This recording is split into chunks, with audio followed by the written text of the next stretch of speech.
Donc l'analysateur d'hydrogène, il s'est encore cassé la figure. Donc il est monté à 0,1. Et là il est descendu de 2 bars. Enfin, c'est pas très grave, mais c'est quand même un peu bizarre, quoi. Du coup, oh, mais c'est carrément éteint. Il y a trop de fuite. Je crois que j'ai fait des essais l'autre jour sur la production d'hydrogène et que le caoutchouc il a cassé. Du coup, j'ai plus suffisamment pour la sonde. Bon, enfin bref. De toute façon, il génère de l'hydrogène, ça c'est une certitude. Puisque l'analyseur, s'il n'y en avait pas, il n'aurait pas monté d'un cran, il serait resté à 0. Et il est monté. Voilà, et là il est redescendu d'ailleurs, parce que je l'ai sorti.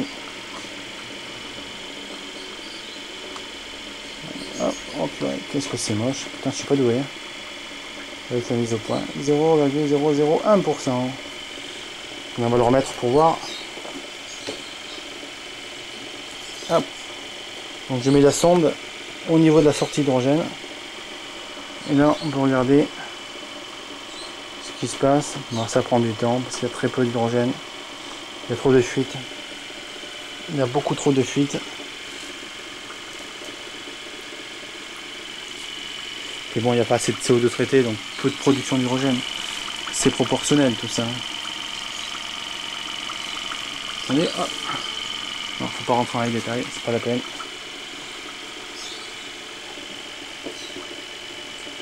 Je sais pas s'il m'a pas lâché ce con.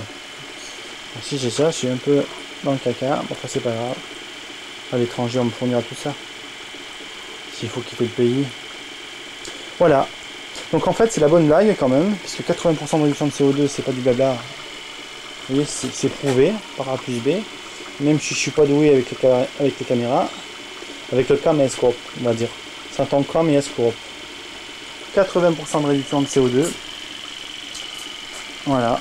Donc c'est une certitude, c'est une vérité, c'est une évidence.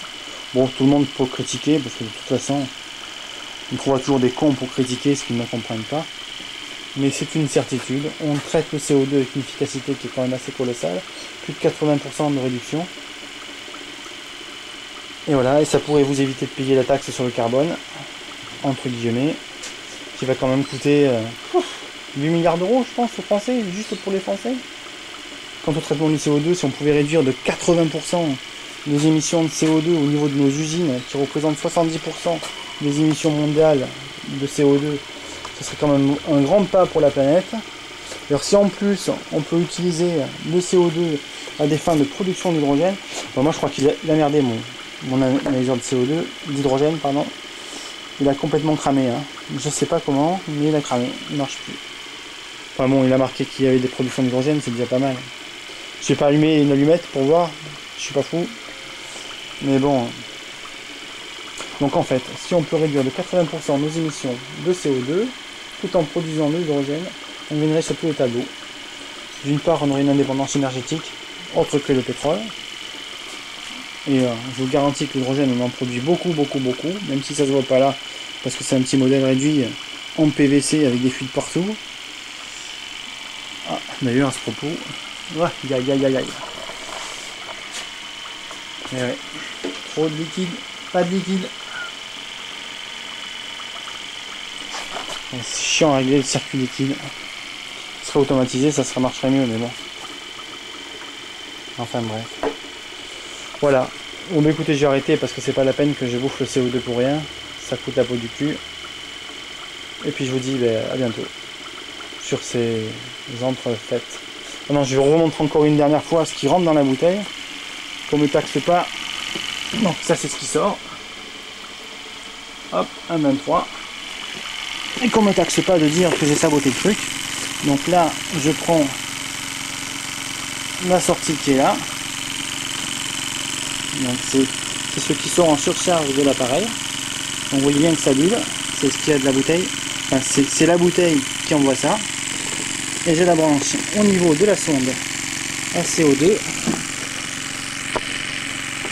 Hop, je vais le planter. Hein. Hop.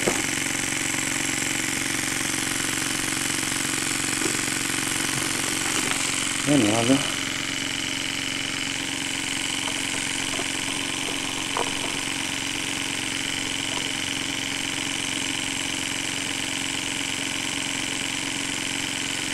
Voilà. Donc là je prends l'excédent de la bouteille de CO2 qui sort de l'injecteur et je mesure le taux directement à la sortie. Donc voilà, ça c'est ce qui est à la sortie. Donc je vous confirme bien que c'est supérieur à 5, histoire d'être sûr qu'il n'y a pas d'histoire. Donc on est à moins de 1,2 je crois en sortie d'appareil et on est à plus de 5 en entrée. Donc ça fait près de 80% de réduction de CO2. Voilà. Voilà. Donc on va pas s'embêter. On va tester bins. L'hydrogène on en produit. Même si mon analyseur il commence à merder. Donc ça c'est pas de problème. Je vais remettre ce qui est en sortie. Mais hop. Voilà. On est bien d'accord. C'est 5,1 en entrée d'appareil. Donc en sortie, je garde ce thermostat. Je rebranche ce qui sort de la pompe, donc de la sortie d'appareil. Voilà. Et là je reviens à la sortie, donc à l'analyseur. Et évidemment, ça descend puisque c'est pas 5% qui sort de l'appareil, c'est 1,2 grosso modo. Donc ça descend, ce qui est normal. Voilà.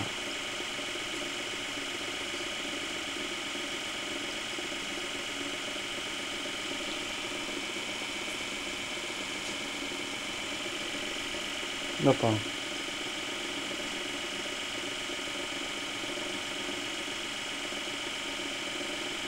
Bon, bah écoutez, tu vois, c'est encore descendu. Bon, mon avis, c'est que c'est pas stable, c'est parce que j'ai débranché l'appareil, enfin la sortie de la pompe. Je l'ai branché sur la sonde à CO2, pour évidemment comme ça. Donc du coup, ça a dû abaisser le débit ou augmenter le débit et ça a diminué l'efficacité, ça a diminué le taux de CO2 en sortie parce que le débit étant plus fort, ça a dû accroître l'efficacité de l'appareil. Enfin, c'est mécanique, je ne vais pas rentrer dans les détails, mais en gros, on a 1% en sortie d'appareil. On avait 1,2 tout à l'heure, là on a 0,95, donc c'est à peu près pareil. Et on a 5% d'entrée d'appareil. Comme ça, tout le monde est d'accord. Maintenant, analyseur d'hydrogène. On revient aux jantes essai. Donc inférieur à 0,01. Je le remets dans l'appareil. En espérant qu'il ne me fasse pas mentir. Ok, j'aurais fermé, ça aurait peut-être très mieux. Mais bon. Bon, je vais pas insister sur l'analyseur d'hydrogène. On a une production d'hydrogène. Elle est assez faible parce que là on a un débit de CO2 traité qui est quand même assez faible. Même si ça semble impressionnant avec ces bulles. En fait on a quoi? On a 1 millilitre. Enfin non, on doit avoir 1 litre minute à peu près. Donc au niveau de l'hydrogène, ça doit correspondre à quelques dizaines de millilitres produits en termes de gaz. Puisque 5% d'un litre, ça fait 50 ml. Oh là là, je suis fatigué moi. Ouais, c'est ça, 50 ml. Donc oui, on doit avoir 20, 30, 40 ml d'hydrogène produit, ce qui est absolument ridicule.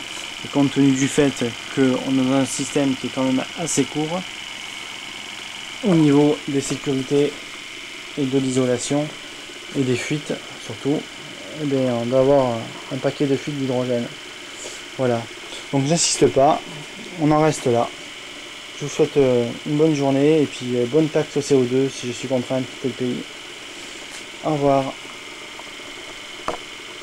Un petit rappel, un petit bis. Après l'avoir mis sur pause, l'analyseur d'hydrogène s'est allumé. On a un petit point. Donc c'est que des traces, hein, inférieur à 0,1%, mais on a de l'hydrogène. Et c'est pas anodin. Puisqu'on produit effectivement de l'hydrogène, je vous le confirme. Voilà. Bah, écoutez, là c'est fini, j'arrête. Bon courage.